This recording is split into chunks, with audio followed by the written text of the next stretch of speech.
It was weeks of excited anticipation. We were just overjoyed when we found out she was pregnant.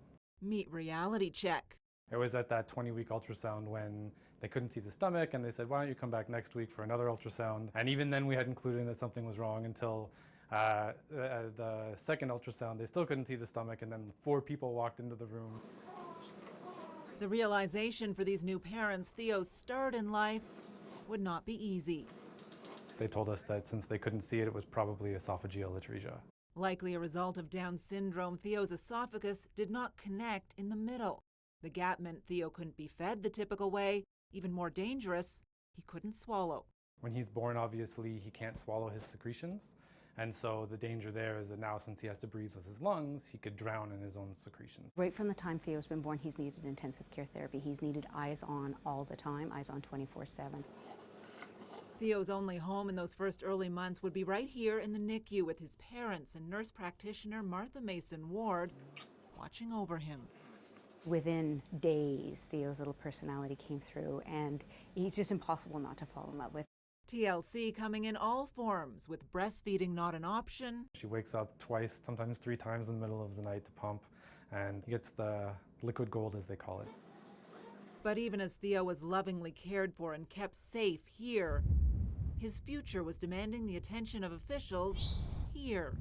Dr. Ahmed Nasr was on the case. He'd already earned the family's trust with the decision to wait on a repair to Theo's perforated bowel. We got the right surgeon we needed to wait, and he healed himself, so it was a small miracle.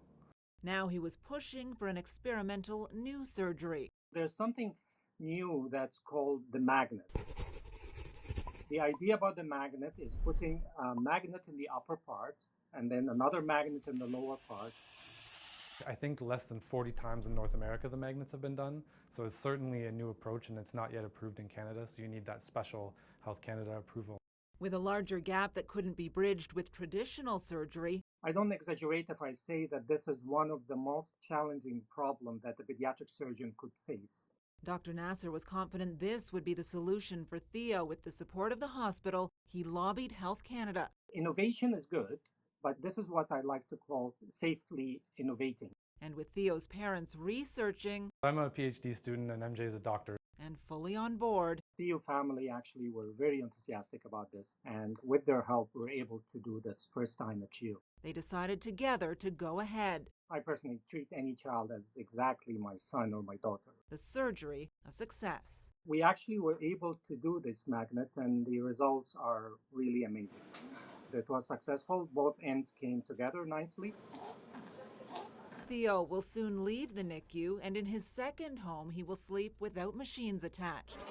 He will eat and grow. He'll even take it for granted, no doubt. What's that? His parents never will. We talk about that all the time. As much as he's gotten excellent care here and they've been amazing to us here, we definitely cannot wait to bring him home. We're impatiently waiting, but also patiently.